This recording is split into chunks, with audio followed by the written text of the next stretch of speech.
we are back. We are back. Your boy Big Vern. Y'all know what it is. Welcome to App Studios. Let's get after it. But first, let's jump into a rap break. Drop the beat. What up? It's your boy Big Vern coming to you live from the App Studios, and we pushing a new rap album this month. Papoose, Bars on Wheels, a journey to save hip hop. Get it in stores where you legally consume music, whether it be Apple Music, Google Play, or Spotify. My personal favorites on the track are all of them. I repeat, 6 bangers, all 6 of them go. No need to skip anything. Let them play. Bar play, witticism, double entendres. My goodness. Need for Speed, Big 3. I said what I said. Come on, man. Chill button. Fentanyl is deep. Fentanyl is real deep. That's like Tupac, me and my girlfriend level deep. Then Counting Green. I'll be honest with you, bro. That's probably one of the ones I'm just like, I listened to it, but I had to force myself not to like it. That's how good it is. Straight up. Yo, Papoose, Bars on Wheels, a journey to save hip hop. In stores now. Yo, shout out to Papoose making it happen, doing his thing. Make some noise for the dude. So, the Bears, the Chicago Bears are on fire right now. And at 9-3, these guys, they have turned around and set the world on fire. Now, they played the Eagles, and the defending champions was looking to get off the skid because they lost the week before. So you didn't want to see the Eagles fall and have another mishap because they were playing at home and they had Chicago coming in. And for whatever reason, the Bears seem to have that knack for winning. They seem to have the knack for winning. Anytime you can put up 281 yards of rushing on the Eagles, that's eye-popping. That is eye-popping that they would have that kind of success against the Eagles. I thought the Eagles would have had a better offensive line or defensive line than that, where they would have allowed 291 yards. That's more yardage than Jalen Hurts had throwing. That's insane. That's insane. The Bears in totality had 425 yards it just was a bad day. It just was a bad day. 28 first downs for the Monsters of the Midway. You had the Birds had 14 first downs. Chicago only punted 3 times in that game. And they spotted the Philadelphia Eagles 35 yards in penalties. But Philly had fumbles, they had picks, just a mismanagement of the clock, 20 minutes. I mean, at some point, you have to be wondering, because in the NFL, everything comes down to timing. Everything comes down to timing. I'm sorry, I got a little head cold. Everything comes down to timing.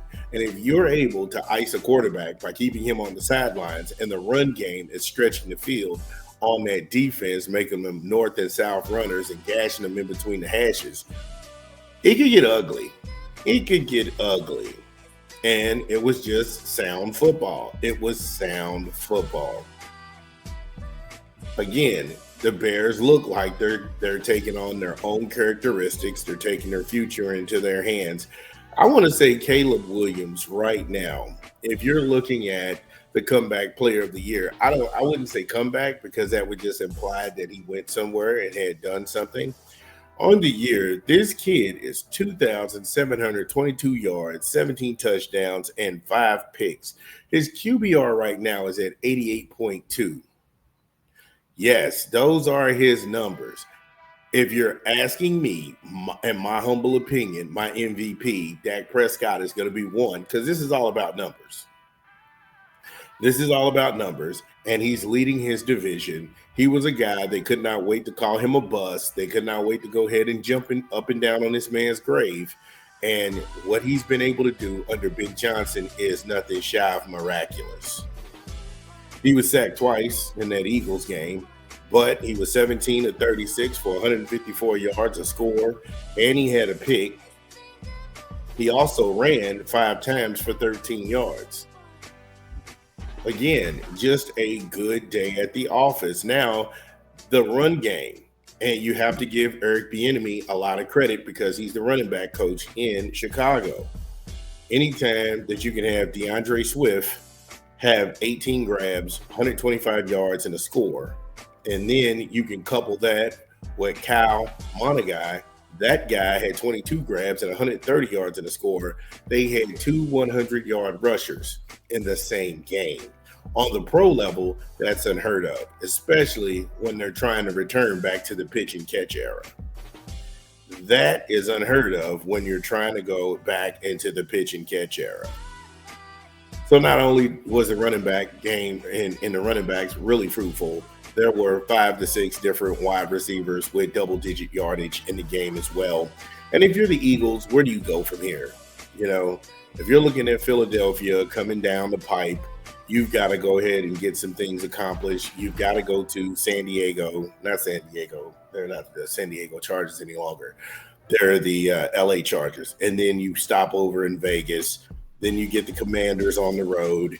And then you have a showdown with Buffalo in Orchard Park. Finally, the Commanders come to Philly. That's the last 5 games. That's the last 5 games for the Eagles. And it looks like that plane is starting to kind of descend at the wrong time. Right now is where you want to be playing some of your best football because you're fighting for a playoff spot. You're fighting for supremacy in the NFC, where at least you can secure 1, maybe 2 home games. But right now, it doesn't look like the Eagles are in championship form. Shout out to the Bears for an excellent hire in Ben Johnson. Shout out to Antoine Randall, who is the quarterback's coach and also wide receiver coach. Shout out to Eric Bieniemy, who is the running back coach, and all of the accolades that they've achieved together. This was just an absolute beating. That is what this was. And if you're a Chicago fan, how do you feel about your team now? Get in the comments. Y'all know the drill. It's your boy Big Vern. Yeah, it's your boy Big Vern. Y'all know the drill. Get in the comments whether you agree or disagree. Let me know what's going down. It's your boy Big Vern. We'll be back.